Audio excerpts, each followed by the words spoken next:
at the paper or their hand to see what they're doing. And you can draw from one line or look down whenever you start a new contour. So here are like a few examples of the idea of blind contour drawings. They usually don't come out very strongly because you don't have that opportunity to look down and see what you're doing. I did these throughout the whole entirety of the semester, so I had a lot by the end, but I'm only going to show you guys the most important ones I feel to show you my growth over time. So like these are the sums that I did in the beginning. You can see how like there's a lot of lines and it doesn't really look like a foot. It like has some aspects that do, but like it's kind of crazy. I was drawing mainly from my own hands and feet, and I was just trying to focus mainly on body parts. And yeah. Each drawing would generally take me around 5 minutes to 30 minutes, depending on how much time I had. I would try to do one every single day. And there was obviously some days I missed it, but generally I kept it up pretty well. I had like numerous sketchbooks filled up by the end of the semester.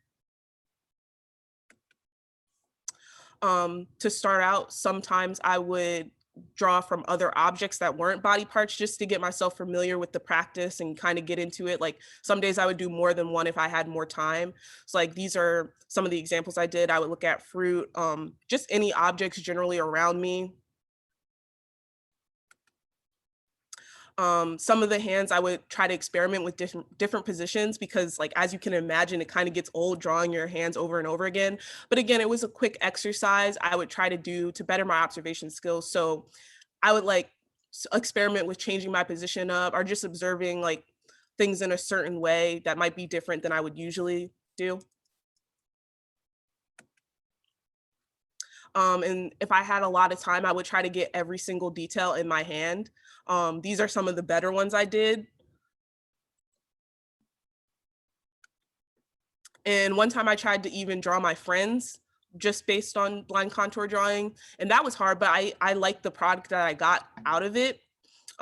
This was like more towards the middle of the semester. So like the middle of my whole project overall. I feel like I was getting better. Like you can tell it's like a human. I feel like if I would have did this in the beginning, you wouldn't be able to tell what it was.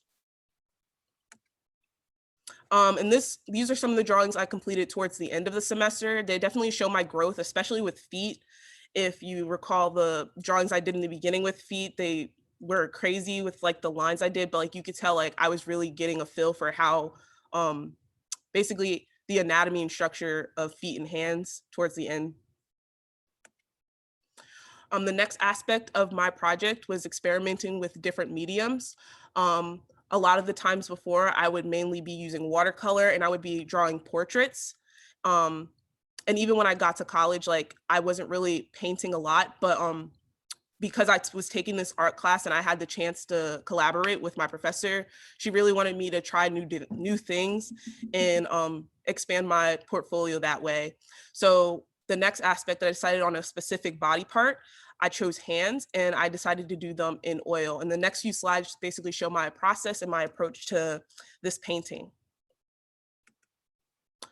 So the picture on the right is actually my friend's hands. I didn't want to just use a reference I found online. I actually wanted to like set up each painting I did myself and take the pictures myself. So you can see on the left, that's the initial sketch I did.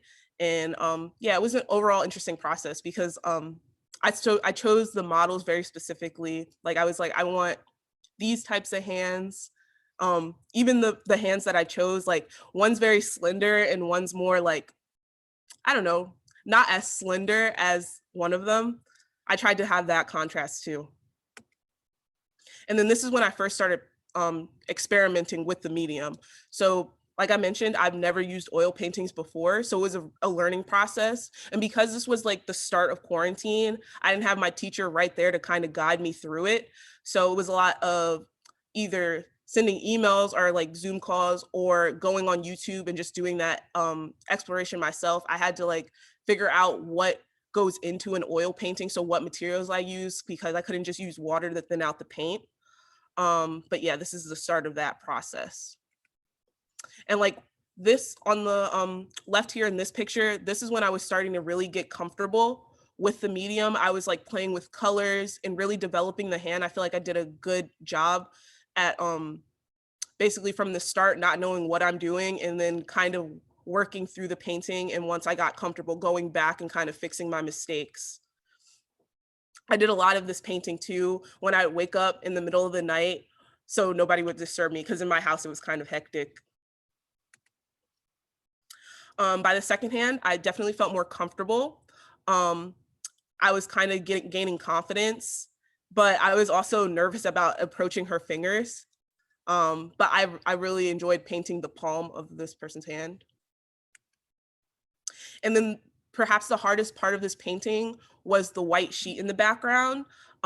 Painting anything white in any type of paint is always hard because you have to like really pick up the colors that are in something that's white, so you wouldn't really see the colors, but like playing with shadows and stuff. And even here, I don't think I really captured like the whiteness. Like it doesn't look like a white sheet, but I still enjoyed like how I viewed it. Like I was still able to see like, okay, like there's these colors. And perhaps if I went back to the painting and like use this as like an underpainting or something like that, maybe I could get a better rendition of it. But as of now, it's complete in my opinion.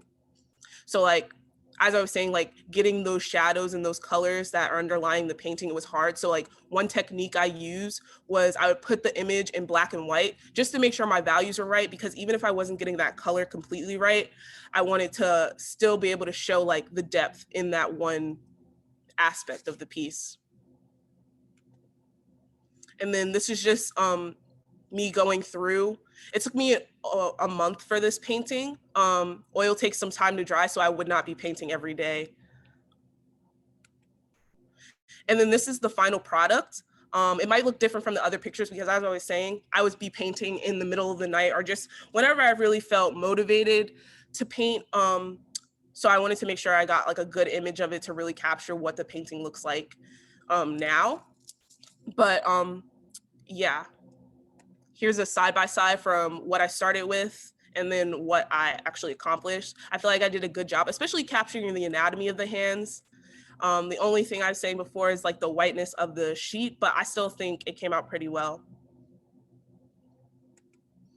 Okay, so the final aspect of my project was a Veneta still life. My professor wanted me to do a still life, but also incorporate a human anatomy some type of way. So the best way to do that would to be like studying skulls. Originally, it was supposed to be like actual like baby skulls from our science department, but COVID happened, so like we got a fake one, and I went from that.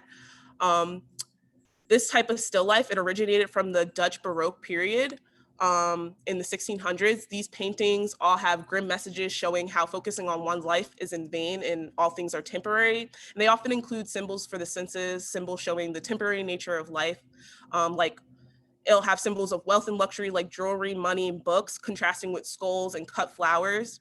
And this painting was done in acrylic. This is another media I'm not really familiar with. I've worked with it before this, but never on this scale. And then here at the bottom are some examples of these types of still lifes. So setting up my still life, this was also another thing I wanted to do myself. And I wanted to draw directly from something and not just use a picture. So I set this up in my house and I left it there for a while. But you can see like I included symbols, but also to make it more modern, like modern symbols. So like a tablet, the headphones, the jewelry, passport, things like that. And then like even with the placement of my still life, I wanted to show like really capture the message of a Veneta still life. So I put like the placement of the plant and the skull kind of overarching everything else to show that, okay, you have all these items that symbolize wealth and the luxury you might have in life, but at the end of the day, nobody can really escape death. It's kind of grim, but I tend to gravitate towards these types of grim depictions of life and art. I don't know, it interests me.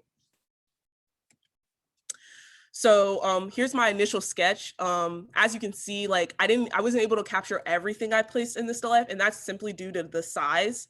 I'm realizing it's better to go bigger, especially when you're painting, because the more space you have, the more you can add in everything you want. You won't have to go off the page.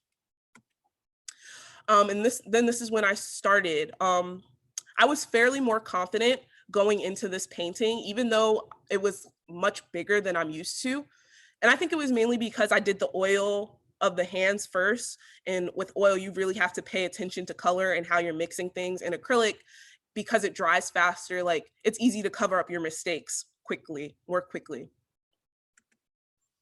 And also you can see like my growth with like this white cloth. Like I feel like I depicted this white cloth much better in this medium. I think it was just because I understood color more by this painting.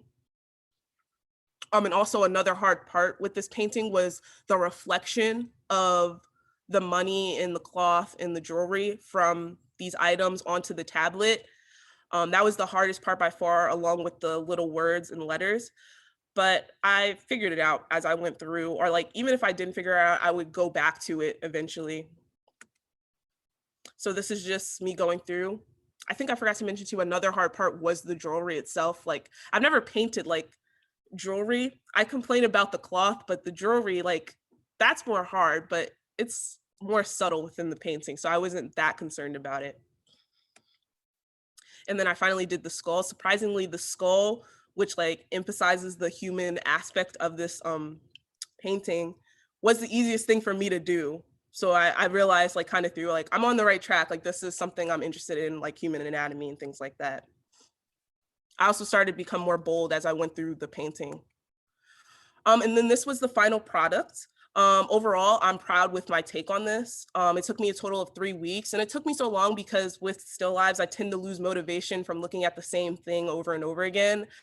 But I still enjoyed this overall process, and when I finished, that gratification was amazing. So that's why I like still lives, even though they can be long and tedious. The end result generally makes me feel really good and proud that I finished it and pushed through. And then here is the side by side from what I started with and what I ended with.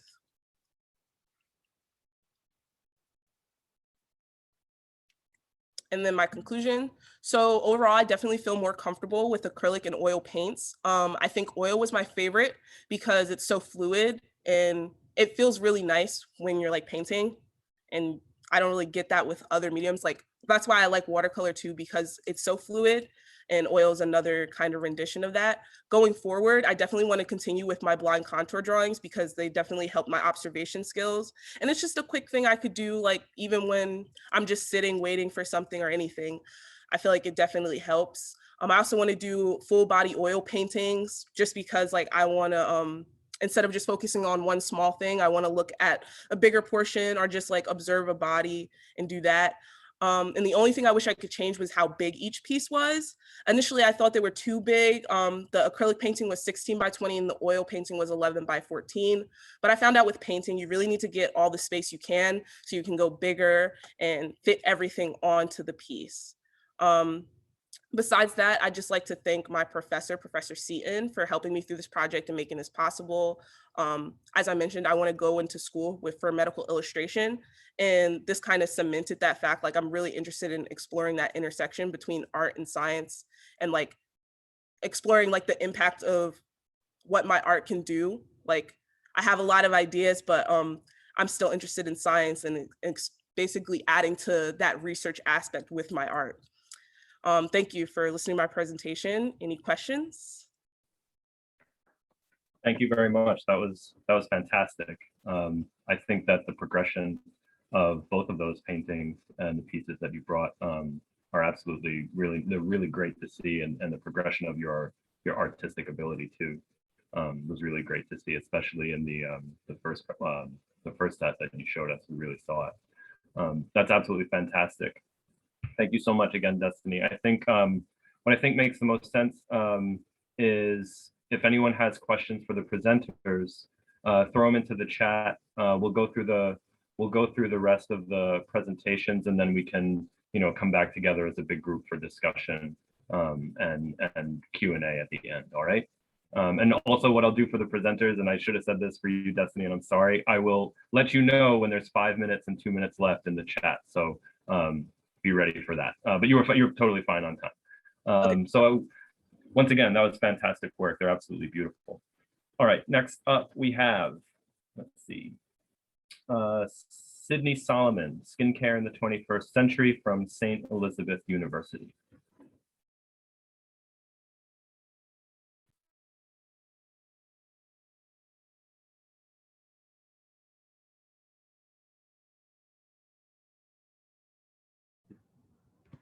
Hi, everyone. My name is Sydney Salomon. I'm a sophomore at St. Elizabeth University studying nursing and English. My art gallery presentation focuses on skincare in the 21st century, solving acne vulgaris through the usage of prescribed and over-the-counter medications. So I would love to share a PowerPoint presentation that I have prepared to provide some background information about my project.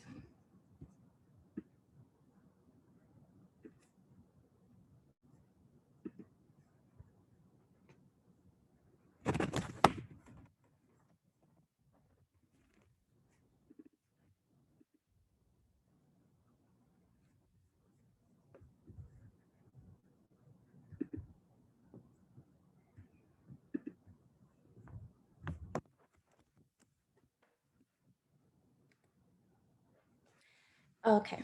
In relation to the conference's theme, I have created a topic question for my presentation, which is, with the 21st century skincare industry succeeding with the production of popular essentials, are over-the-counter products as effective as the medications licensed professionals favor for treating the common skin condition, acne vulgaris?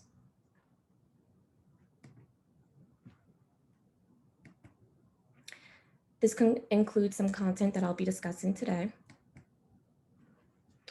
So my project was sponsored by Soma Skin and Laser Dermatology in Millburn, New Jersey, which is actually the office I currently attend for skincare treatment.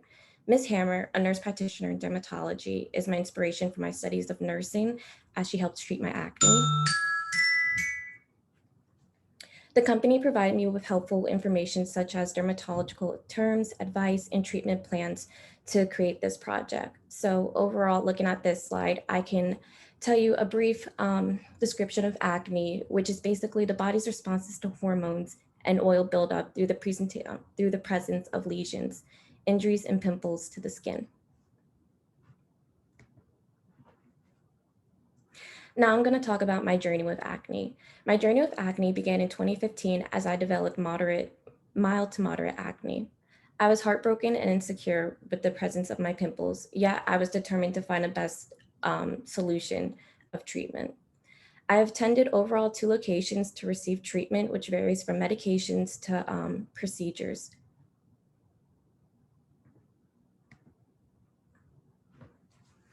The following photos on the right are an overview of my skin from the past 5 years at Soma Skin and Laser Dermatology, which has been incorporated into my project, which you can see on the left. And I will later go on back to this photo of my project to explain more about it. This is an up-close image of my project. And you can also see in the back, I'm also displaying my project. This is just an overview of a recommended skincare routine based off what I have planned with Ms. Hammer. So in relation to my project and the overall theme of finding a solution to acne, it's recommended to use benzoyl peroxide and retinol to treat acne. And to the right, you can see a breakdown of my overall skincare routine.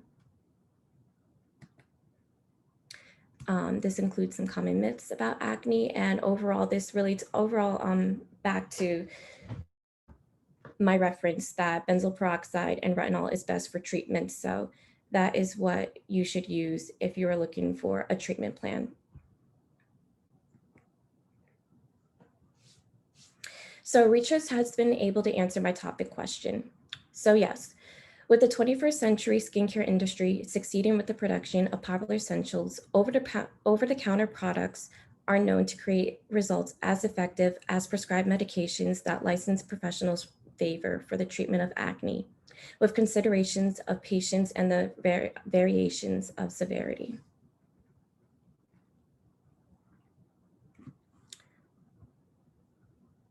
So now I'm going to talk about my art project, and you can either refer back to the Zoom video of me with my project in the back or this full screen image. So as you can see, my art project is a newspaper mass silicone model with the exposure of my skin of acne presented with a handmade newspaper background. The theme of my artwork highlights acne in the 21st century. And before I go into detail about my project, as you can see to the right side is the exposed skin, which shows acne. And this is actually a presentation related to the photos I shared from my dermatology office, and every structured pimple that you see represents the acne of my face over the past 5 years. And if you can see my face today, I have no makeup on, and I'm representing my face, as you can see, through the model. So one topic included in the theme is mask identity. The newspaper represents masking in the 21st century.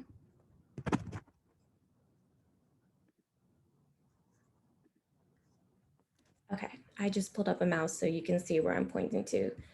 So the newspaper to the left represents mask identity, relating to coming to terms of beauty standards today in society. The small exposure of my skin to the right reveals the limitations in the world due to the drive to be perfect. The presence of exposed skin also represents the rebirth of natural beauty through people learning to accept their flaws. Another topic is vices, which is shown through the newspaper layout of highlighted words. This reveals that there are negative and positive aspects in relation to the presence of acne. Words displayed include risk, control, a vice, and others, as you can see, that I've cut out and represented on my background. My last topic relates to solvent acne with prescribed and over-the-counter medications. Overall, research shows that prescribed and over-the-counter medications are approved to treat acne. The artwork shows my journey with acne through different treatment plans. The surgical tools, which you can see presented on the right side of my project, reveal the different methods of extractions. The cream reveals the topical solutions I've used over the year. So underneath the eye of the exposed skin, this is one of my retinol creams that I've used, as I spoke about before, from my recommended skincare routine. Overall, there are different ways to treat acne, and I represent this through my model. So in conclusion, acne is a skin condition with causes and treatment varying. The impact of the 21st century reveals emotions and identity to be changed because of the presence of acne. Through the eyes of the beholder, beauty is perceived various ways in society.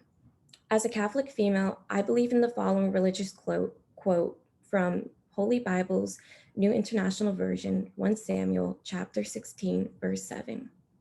For the Lord sees not as man sees. A man looks on the outward appearance, but the Lord looks on the heart. My journey with acne has educated me to be inspired to love my flaws through self-acceptance. My outward appearance does not represent perfection, which I am content with because it's about what is within the heart. A heart full of love and passion to educate the world to see others the way I perceive myself with acne. This concludes my project, and I would like to thank you for your time and patience. And I would also like to thank my professor, Dr. Roman, who has helped me create this beautiful project. I hope this really educated you about acne and my overall journey through my emotions, and inspires people to not let the flaws define you, but let them inspire you.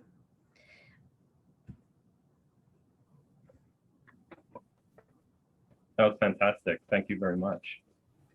I think that was really, very inspiring. And I think that the whole idea of using newspaper, which is so prevalent in encapsulating pop culture, was a really interesting way to use that as a symbol for a mask. I thought that was really, really cool.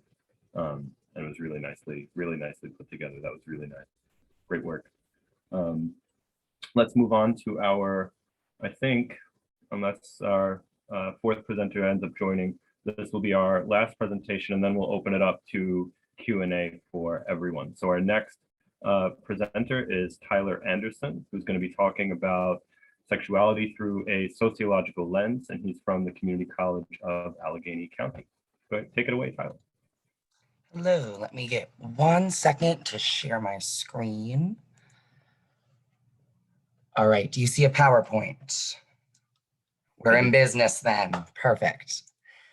So my presentation, titled Human Sexuality Through a Sociological Lens, explores topics such as sexual rituals throughout human history, the politicalization of the female body, and the way the human sexual reproductive system functions, with research to support my claims.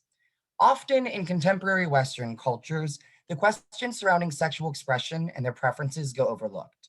Instead, I argue that by openly discussing what we desire and how we have been conditioned to feel about these wishes, we can destigmatize the act of sex.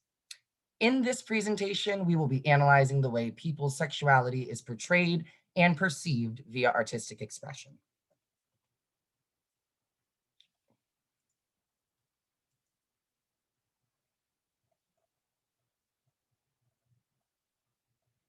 To find my notes, so sorry.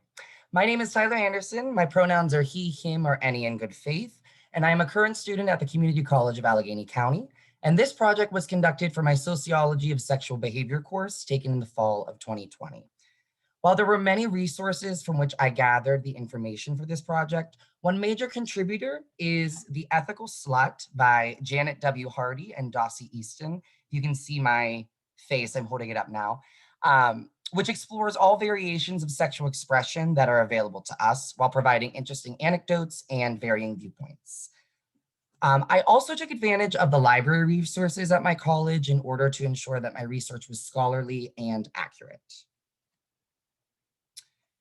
My artistic process was pretty cut and dry. I first created an overarching theme, sexuality through a sociological lens, and then I created 5 individual concepts, all relating to the theme while maintaining originality. I constructed them by hand in my sketchbook, and then I translated those hand-drawn sketches into digital artwork using the Adobe Cloud software. I mainly used Illustrator and Photoshop on the computer, and then Fresco on the iPad. I repeated steps 3 and 4 for all of my compositions, and then I composed my final report detailing my research and artistic motivation. I will say that had these been presented in person, they would have all been placed near one another, but in no specific order. So with that in mind, in an ideal setting, the viewer is able to explore the pieces in whichever order they prefer for as long as they want. But for the visual presentation's sake, I will be presenting them in the order of completion. So now I present to you the concentration. The first piece is titled Anatomy. While obviously depicting the reproductive system, this piece's deeper prerogative is to address the viewer's feeling about looking at the human genitals. The accompanied Latin terminology also plays homage to medical terminology deriving from the language. This art gives the viewer a safe space to explore the human unmentionables without making the figures look too photorealistic. I'm also able to both get my point across without seeming too vulgar or pornographic. And in my experience with sexual education in school, it didn't seem as if there was much space for curiosity. And with that in mind, I chose a psychedelic color palette to visually excite the viewer, to keep them looking for longer or as long as they prefer. I also argue that if sex education is given a more curious approach, the societal stigmatization around sex and human genitals would plateau or hopefully decline. My second piece, titled Khajuraho Temple, is a piece where all the figures perform phallic acts, mimicking the heavy use of the penis in ancient Indian art and depicting open misogyny in the culture. The color scheme also resembles the bright colors and ornation used widely throughout the Indian culture. This piece specifically is heavily influenced by the polyamorous sexual relations explored in The Ethical Slut. And in mainstream media and culture, there seems to be a distaste for those who have multiple sexual partners. This work allows the viewer the opportunity to think about what the umbrella term of sex can mean. The viewer doesn't necessarily have to view the acts as sexual. In this rested motion, the figures have a rhythmic quality to them, emphasizing their fluidity. I argue to overcome deep-seated societal problems such as misogyny or slut shaming, all genders must act together to liberate sexual expression. That is, sexuality must not be imposed for this to be true. My third piece is titled Le Droits de Femmes, which translates to the rights of women. And it presents multiple options from Planned Parenthood, my course's textbook, and other credible sources. This piece offers information about pregnancy, sexually contracted infections and diseases, and also abortion. Unlike the other pieces in my concentration, this piece acts more than just art. It's functional. I created this piece with hopes that it could accurately mimic a pamphlet that a woman may find in a clinic's office. From an artistic perspective, however, it provides an invitation for women to exert control over their bodies through knowledge. Female bodies have often been subject to oppressive regulations made by men historically, and women deserve full responsibility and control over their bodies in the way that men have. Men can also learn from this piece too and act as allies by holding each other accountable when they see domination and abuse of power over women taking place. Personally as well, when doing the research for this project, I did learn a lot being a cis man. There is a lot about the world of womanhood that I don't know. Now, my fourth piece is titled Self-Pleasure. The textbook for my course discusses sexuality and sexual expression. This piece adds secrecy, shame, and viewer discomfort to the mix, and it is arguably my favorite piece in the concentration.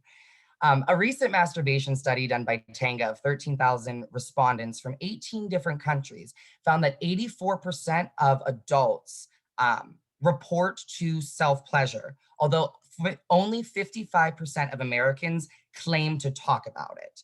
So there's a clear gap between those who are comfortable to perform sexual acts and those who are comfortable talking about them. And masturbation is natural. LiveScience.com claims that many animals have evolved to masturbate. Why then is it taboo for us to even mention that we touch ourselves? Questions that I hope that this piece inspires are the following. Might this discrepancy between those who masturbate in secrecy and those who openly confide that they do it relate to the shame surrounding sexuality and sexual performance? And would normalizing self-pleasure destigmatize sexual expression and increase self-worth and confidence? My final piece, titled Sex Talk, is a faux magazine cover. And according to the September issue of the Journal of Adolescent Health, abstinence-only sex education does not reduce US teen pregnancy or STD rates. Also, the average age of inciting sex is 17 to 18 years old, and young people need to know how to stay safe from pregnancy, from diseases and infections, and also how to respect their bodies and their partner's bodies and boundaries. This piece also allows the viewer a safe space similar to anatomy to explore real-world issues surrounding sex. Unlike Le Droits de Femmes, this piece's main goal is visual, as it represents a magazine cover, though it does include factually correct information. I argue that sex doesn't have to be political, and that abstinence-only approach is ineffective and should be replaced with a comprehensive, safe sex approach. At a societal level, there must be a shift away from linking sex and sexual expression to morality, to allow for more open and shame-free exchange. Equally, only by approaching STDs from a medical lens are we able to detach the concept that diseases are dirty. I hope that this piece sheds light on the reality that is sexual infections. I hope that this concentration, or rather, I hope that with this concentration, my pieces can act as a vehicle to sexual self-acceptance and the destigmatization of sex and sexuality. Hopefully, my artwork will act as a tool to allow viewers to sit and digest their own thoughts and beliefs. Much like this year's NRHC conference theme, the questions surrounding sex often go swept under the rug, never to be brought up again. And I argue that by openly discussing the impossible questions to these issues, we will be able to feel better about our own sexual desires. If you would like to explore any of my pieces further, please feel free to visit my website, tylerjasonanderson.com. And I would like to thank you for joining me through my presentation today, and a special thank you to Professor Fennell and Professor Kondula for helping me and cheering me on throughout this entire journey. Thank you so much. That was fantastic. Thank you very much. I said it in the chat, but I'll say it again. Just the way you took on this overarching theme of sexuality and brought in so many different ways of approaching it and thinking about it as you make commentary on just American sexual life and existence, and not just American, but Western in general, and then tie it to historical and contrast it with other places around the world and other cultures, and then also bring in modern medicine and family planning. That was just wow. I don't even have it was just really great. That was fantastic. Thank you. I appreciate it. If I may, really cool. Throughout this whole process, I was trying to not stay stagnant because I kept falling deep into like one specific lens. And I had to keep being reminded to not think too narrow-mindedly because it's such a wide topic. Sure. That's fantastic. Thank you. And thank you again to all three of our presenters, Destiny, Sydney, and Tyler. They were all three absolutely fantastic pieces, and all very different, but tied together in many ways. So right now, please, if anyone has any questions or comments for any of our three presenters, please feel free to type them in the chat, or we're a small enough group that I don't think we'll all talk over each other. So feel free to ask any questions that you might have.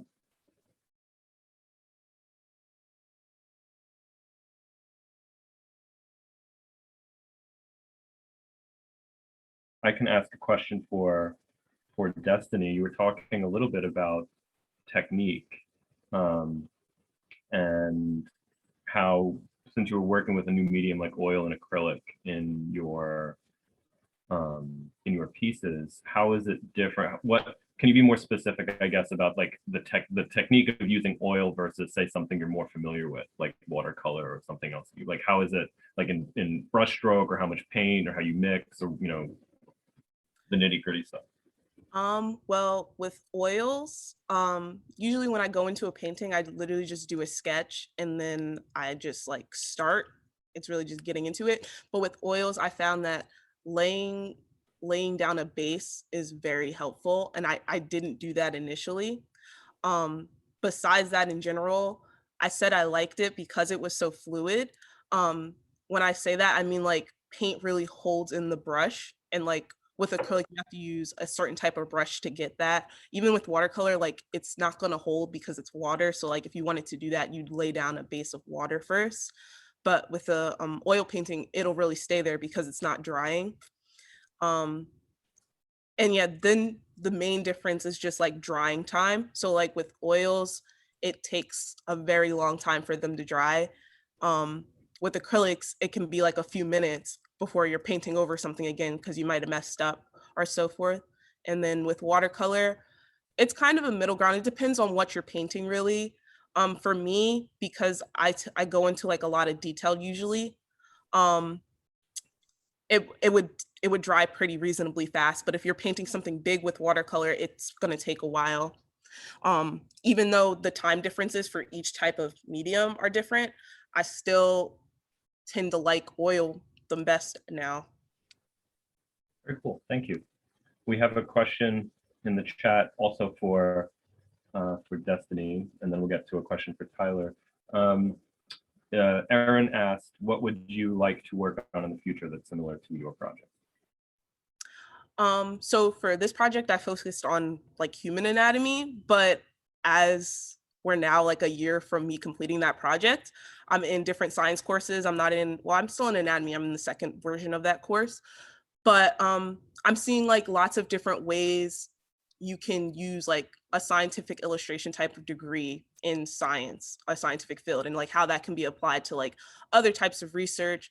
So I'm honestly looking like more on the molecular standpoint, just depicting what happens in either bodies or things like that. Like I really want my artwork to function to serve like someone understanding something on a deeper level. So like molecular and micro, things like that, showing how things work on a cellular level instead of on a broader level. But I definitely like, this project was good in emphasizing like how I can explore that, because even on like just the anatomy level, I can still help. Like at one point I was considering like how my artwork can help with surgeries or the biovisualization aspect of that, like depicting a surgery in an artistic way to help doctors and things like that.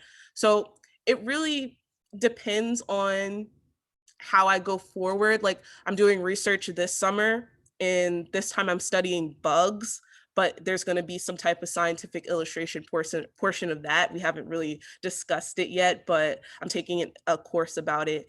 So I'm not sure exactly what I'm going to focus in, but I have a lot of options. I don't know if that answered the question, but. That's really great. Thanks. Let's see, another question for Tyler from Aaron. How did your technical skills evolve as you worked on this with such different styles but similar themes? That's a great question because prior to this concentration, I did not have much experience with digital art. I really started that the summer semester before I constructed this. So it was quite a learning experience while I was making it. And I had lots of different drafts that I had gone through.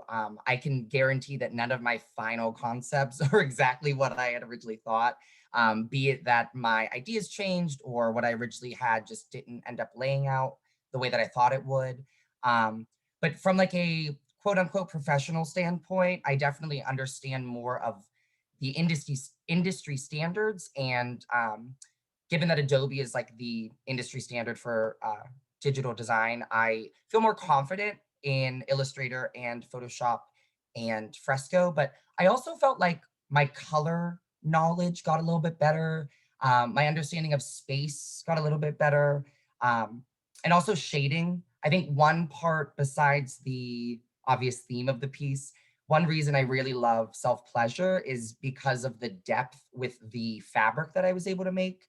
That's actually something I'm currently learning in an honors drawing class this semester. And it was very hard, but somehow I accidentally did it right. And I am forever happy with myself for it. Thanks, that's really cool. We have a question for Sydney. Did taking your scientific findings to the level of art alter or enhance the way you look at or understand your scientific studies?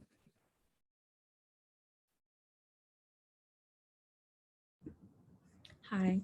The way I look and understand scientific studies was enhanced with the application of art for my project. During the process of my project, I was educated about topics such as precision, detailed, and the root of origins regarding art and sciences, which allowed me to incorporate both to really enhance and educate my understanding about art and science.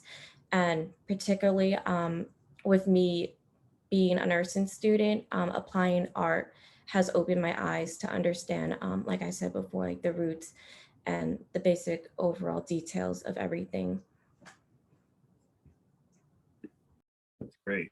I actually have a follow-up question for Sydney. You know, I was looking at your art and thinking of your use of texture and the way you bring, you know, like a three-dimensional aspect to what you put together. Could you tell us a little bit about, like, is it paper mache? Like, how did you put, like, is it a styrofoam like mask under the face, or did you build, like, how did you put it all together there? Okay, so I'll talk about the overall breakdown and process of creating this artwork. So for my background, I used cardboard, and then to create that texture in 3D appearance with a watered down invisible glue, I began doing layers. And that's how I created my background. And then with cutout individual words, I used a crumbling method to create the texture. And then for the face, it's for the model, it's a similar process that I have used. And then just the current usage of overlapping to create different textures and appearances for the face.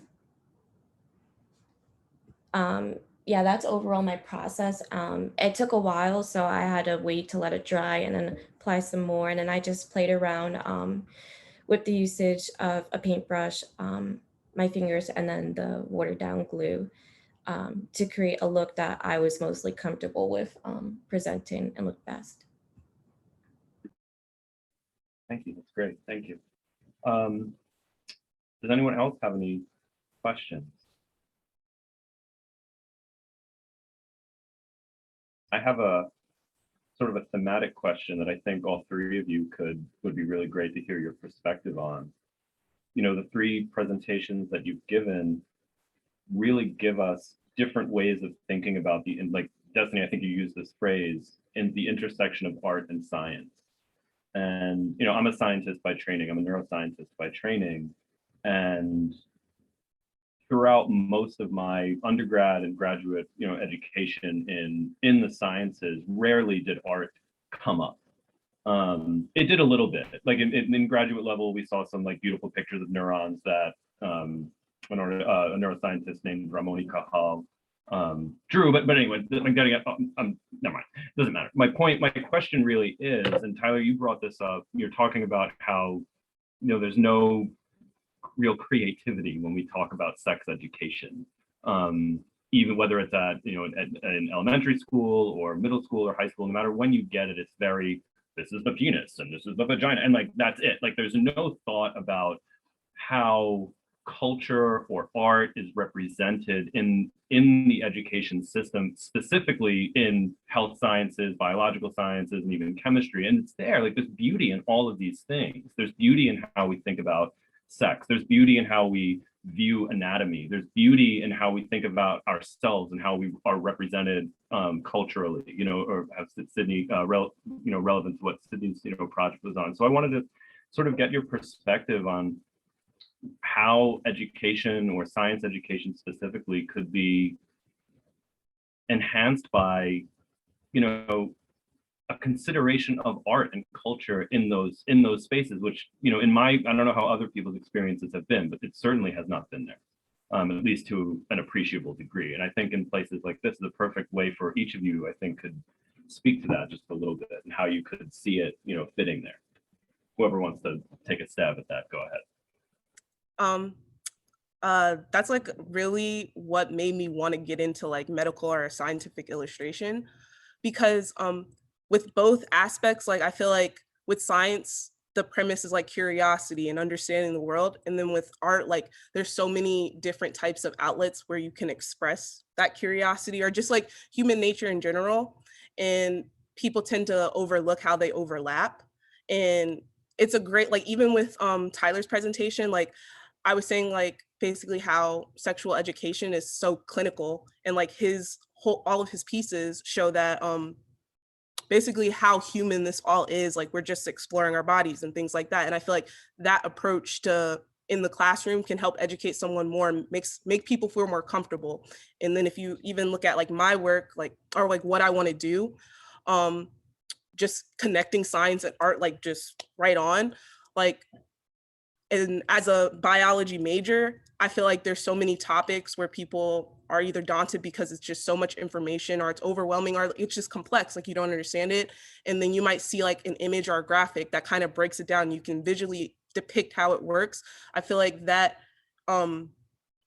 that's just like such a strong tool that needs to really like be emphasized. And that's like why I want to get into scientific illustration, because I feel like I can help people to understand things better. Any art really can help people to understand things better, whether you're just forming your own opinion on it and coming to that understanding yourself, or if it's like a teaching moment where somebody needs to learn something new. So like that intersection is so important, because one, it's overlooked, and then it actually is extremely beneficial. And then if it was emphasized more and people like were able to connect that creativity to science more instead of like just kind of separating the two, things might be different. Things might not be so technical, and it might just be more human. I don't know if that made sense, but that's just my opinion on it. Totally, thanks. Tyler, so do you want to add anything to that? Yeah, sorry, I was typing notes because as Destiny was talking, I wanted to make sure I hit on some points. I actually did not know that scientific illustration was an occupation until, to be safe, I'll say December of 2020. But it really could have been like February of 2020. It's been a long year. But to your point, I saw a quote once that said something along the lines of like, art is observing the world and science is understanding the world. And I think that also another quote that I remember learning in high school from one of my favorite art teachers was that art is the longest historical thing that humans have been doing. Since humans have been making, they've been making art. We haven't always written down language. We haven't always lived nomadically, all that said, but we've always made art. And so I think that it only makes sense that they would go together. And to further that point, I'm actually, the drawing class that I mentioned a few moments ago, the book that we use, it's called Drawing on the Right Side of the Brain. Destiny, you might actually love this book. I don't know, but in case you would want to. But what I loved about that book was it really emphasizes viewing the world differently and not looking, when you're drawing a face, you're not looking at, I'm drawing like the forehead into the cheekbone, into the chin. You're supposed to just look at it as like lines and shapes. And I think that that has kind of helped me look at the world a little bit differently and understand it in a new lens, but also has helped my art. So yeah, just emphasizing that they like go hand in hand. Sure, absolutely. Sydney, what do you think? Yes, I totally agree with their responses, and they nailed it perfectly. But I want to say, I do believe that science and art work together perfectly. Unfortunately, they are underappreciated of how successful they do work together. And I wish I could see that a lot more in the world, especially with my studies. Luckily, I'm very grateful that at my university, I do get the experience to apply science and art. And I believe I see that a lot with my clinical and lab experiences. Um, I think overall art is the process of creating a masterpiece. And when you look at it in the eyes of the subject of science, it's basically the same thing. You are going through a process of learning, understanding, so you can apply it to the human body and other aspects, which is overall art, because that is what we are and that was what we were made to be. Um, that's what I wanted to add. And that I believe once you get that hands-on practice within a science environment, you will see art come to life and you will apply it so they can be effective together. Yeah, absolutely. You know, I think there's there's a lot to just aesthetics in science that is often overlooked even by practicing scientists. So this is not necessarily related to what any of you were really talking about, but just came to my mind as the three of you were speaking, like when you have complex information as a science, like data from a study that you need to communicate to an audience, you have to make a visual, like a graph or some sort of infographic that if it's not aesthetically there, like your use of color, your use of lines, like how you encapsulate that information, no one wants to look at it. You know, I mean, that's not, I mean, I'm not trying to say that's not really what any of you were doing here, but I mean, there's art in that too. And I think that, you know, there's a lot to be said for, I don't want to say a lack of appreciation in the science world, but it's just, it, like Destiny said, it just sort of goes to the wayside when you're trying to, you know, understand protein cascades and like second messengers and all this crazy stuff that like, you know, no one really seems to take the time to think about just how incredible that process is and what it really looks like. We're getting better at it now that our, you know, imaging techniques are getting better and you can see things happening in real time. It's definitely different from even 10 years ago when I was in grad school. But you know, I really appreciate what all three of you are bringing here because I think it really does speak to a larger, you know,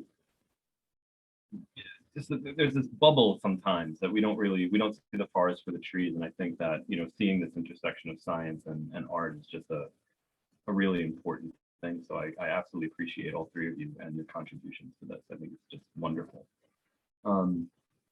Does anyone else have any, you know, comments or thoughts to share or questions to ask?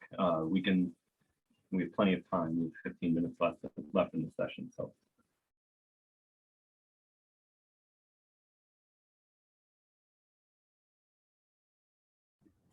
I'd like to make a comment for Destiny and Tyler. First of all, congratulations and great job on your projects. I want to say what I observed from both of you and presenting is confidence.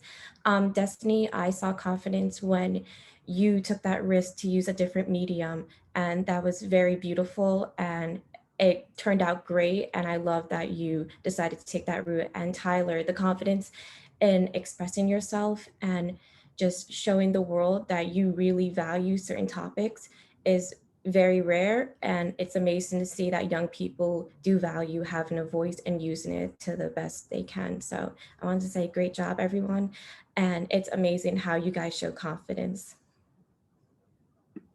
Thank you so much. Even with your project too, like the fact that you were showing like your journey through acne, because like I think people overlook um like their journeys with acne in general. Like it's kind of like embarrassing, or like if you have a pimple, you immediately want to cover it up or something like that. But like a lot of people go through this same thing, and like the fact that you were able to show your journey, show your pictures, show your progress, all of that, that's confidence too. Good job. And good job to you, Tyler. Your presentation was amazing. Thank you so much. If I can just tail end on that, Sydney, I can't agree with what Destiny said more. Your project, as someone who suffers with acne, skin has always been the touchiest subject with me. And the fact that you essentially put your blemishes on display, and you said, this is who I am, or rather, this is not just who I am, this is just one part of me, and I can get better, or I can improve my skin and be the way that I want to be. I think that that is really inspiring. And I definitely, in my notes that I wrote down, wrote that it touched me because, it was very nice, and it's very unconventional given like the beauty standards that we have. Everyone's always airbrushed and all of that. So it was nice. Yes, absolutely. They're incredibly brave people who are really just putting themselves into their art and putting it out there, and that's not an easy thing to do. So again, congratulations to all three of you. It's just some absolutely outstanding work. And I'm, just honored to have been able to moderate this session. This is really cool stuff. I'm proud. I don't know. I know Destiny because she's in my honors program, but Tyler and Sydney, I don't. But I'm incredibly proud of all three of you. It's incredibly great work. So with that said, if there are no other questions, we can end early. People can go grab a coffee or a bite to eat. I'm happy to stick around if anyone wants to stick around and chat more. Or if there are any more questions for either three of our presenters, that's fine too. But thanks again, and a big round of applause for our presenters. Great job. Great job. Thank you so much.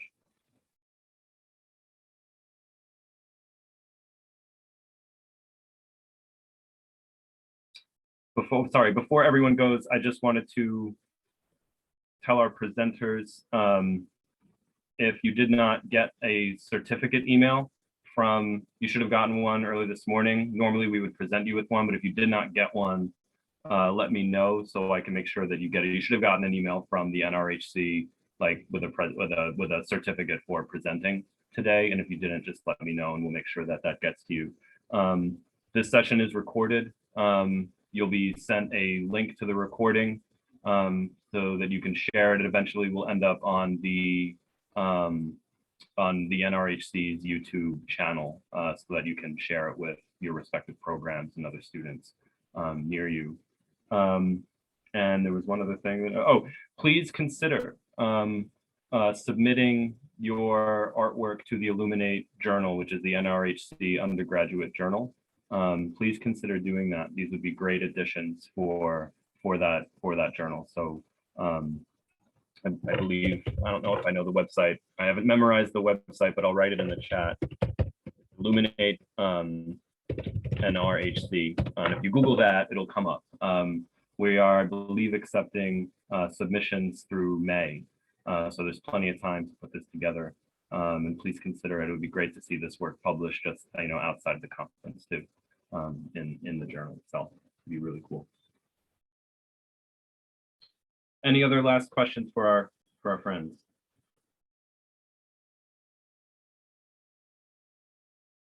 All right, well, thank you very much, everybody. I really appreciate it, and congrats again. Great work, everyone. Have a nice afternoon, everybody. I'll see you around Zoom today and tomorrow.